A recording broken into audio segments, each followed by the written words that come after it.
Hello guys, welcome back to our new video and আজি মই এটা ধামাকাদাৰ ভিডিও লৈছো সো গাইস ভিডিও এটা ভাইৰাল কেনেকৈ কৰিব পাৰি তাৰ বিষয়ে তো গাইস ভিডিও এটা ভাইৰাল কৰিবলৈ হলে তিনটা বস্তু জনা বহুত দৰকাৰ তো এটা হ'ল CTR তাৰপিছত watch time and audience retention so CTR মানে হ'ল click through rate তো গাইস ভাল থাম্বনেল এটা বনাওক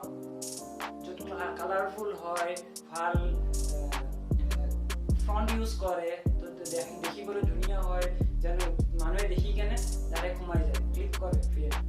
থাম্বনেলটো ক্লিক কৰে তাক কৈ CTR ভাল ক্লিকেবল থাম্বনেল বনাওক যেন 10 জনৰ ভিতৰত 8 জনে ভিডিওটো চাই বা 6 জনে ভিডিওটো চাই তো ক্লিকেবল থাম্বনেল হলে তেতিয়া আপোনাৰ ভিডিওটো চাবলৈ যাব তো অডিয়েন্স কেনে ভিডিওটো চাবলৈ যাব তো ভিডিওটো চাবলৈ গলে সেকেন্ডত আহিল আপোনাৰ watch time তো ভিডিওটো সোমাই আপোনাৰ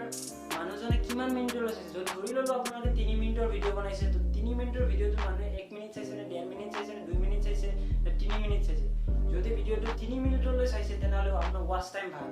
তো watch time ভাল কৰিবলৈ হলে আপুনি ভাল কন্টেন্ট দিব লাগিব এটা ক্যাটাগৰী ভিডিও বনাব লাগিব যেনেকৈ যদি গেমাৰ হয় তো গেমিংৰ ভিডিও দিয়ক যদি কুকাৰ হয় মানে কুক কৰি ভাল পায় তেনেহলে কুকিংৰ ভিডিও দিয়ক যদি আপুনি এডিটিং ভাল পায় এডিটিংৰ ভিডিও বনাওক তো খেচিৰি মেচিৰি নকৰিব ভিডিওটো এটা ক্যাটাগৰী চেনেলটো বনাওক তাৰ পিছত হ'ল অডিয়েন্স ৰিটেনশন হ'বলৈ মই কৈবই যে আপোনালোকে এটা ক্যাটাগৰী বনাওক যে আপোনাৰ ভিডিওটো সম্পূৰ্ণ চালে তাৰ পিছত আপোনাৰ যেন কুকিংৰে হৈছে যদি গেমিংৰে হয় তেনেহলে ভিডিওটো গোটেইবিলাক ভিডিও আপোনাৰ চাবলৈ যাব তাৰ পিছত সাবস্ক্ৰাইব কৰিব লাইক কৰিব কমেন্ট কৰিব তো তেনেকৈ অডিয়েন্স ৰিটেনশনটো আপোনাৰ বাঢ়ি যাব তো গাইস এই তিনটা বস্তুৰ দ্বাৰা আপোনাৰ ভিডিওটো ভাইৰেল হ'ব তো যদি আপোনাৰ থাম্বনেলটো ভালকে নবনায় তেনেহলে ক্লিক ৰেট কমি যাব ক্লিক থ্ৰু ৰেট তো যদি 10 জনৰ ভিতৰত 2 জনে যদি চাইছে তেনেহলে আপোনাৰ ক্লিক থ্ৰু ৰেটটো কমি গ'ল তো আপোনাৰ তাৰ পিছত আহি গ'ল আপোনাৰ watch time যদি মানুহ সোমানে ভিতৰত ভিডিওটো চাবই না যাব ভিডিওৰ অডিয়েন্সে নাই তাৰ পিছত যদি সেই অডিয়েন্সৰ 2-3 জনে যদি চাইছে তাকো 1.5 মিনিট তেনেহলে আপোনাৰ watch time কমি গ'ল তো লাহে লাহে ভিডিওটো ডেড হৈ যায় মানে যদি ইউটিউবে দেখাইছে 2 জনক তো 2 জনৰ পিছত 1 জনত আহি যাব যদি এখিনি watch time আৰু ক্লিক থ্ৰু যদি watch time আৰু থাম্বনেল যদি নাথাকে ভাল কন্টেন্ট আৰু থাম্বনেল গম পাই গ'লে ভাল কন্টেন্ট আৰু যদি থাম্বনেল যদি নিদিয়ে ভাল তেনেহলে আপোনাৰ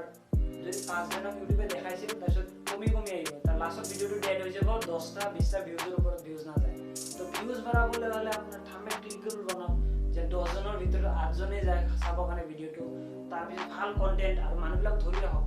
কৈ আছো দি আছো চাই থাকক এইবিলাক কৈ থাকিলে আপোনাৰ ভিডিওটো লাষ্টলৈ চাব আৰু আপুনি এনেকুৱা ভিডিও বনাওক যে ভিডিওটো লাষ্টলৈ চাই থাকে মানে ইন্টাৰেষ্টিং বনাওক ভিডিওটো তো তেতিয়া সম্পূৰ্ণ চাব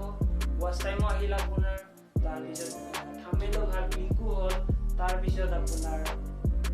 অডিয়েন্স ৰিটেনশনটো বাঢ়ি যাব তাৰ পিছত আপোনাৰ চাই থাকিব 20টা ভিউজৰ জায়গাত আপোনাৰ 100 ভিউজ হ'ব 2000 ভিউজ হ'ব 3000 হ'ব 10000 ভিউজ আহি যাব তো এনেকৈ ভিউজ বাঢ়ে তো এনেকৈ ভিউজ বাঢ়ি ভিডিওটো ভাইৰেল হৈ যায় 1 লাখ 2 লাখ 3 লাখ মানুহৰ তাতে গুচি যায় তো গাইস এইটোই টেকনিক যে ভিডিও এটা ভাইৰেল কেনেকৈ কৰে তো যদি মোৰ ভিডিওটো চাই ভাল পাইছে যদি নতুন আৰু এনেকুৱা ভিডিও চাবলৈ বিচাৰে তেনেহলে গাইস মই আৰু ধামাকাদাৰ ভিডিও লৈ আনিম তো চাই থাকক guys thank you so much for watching this video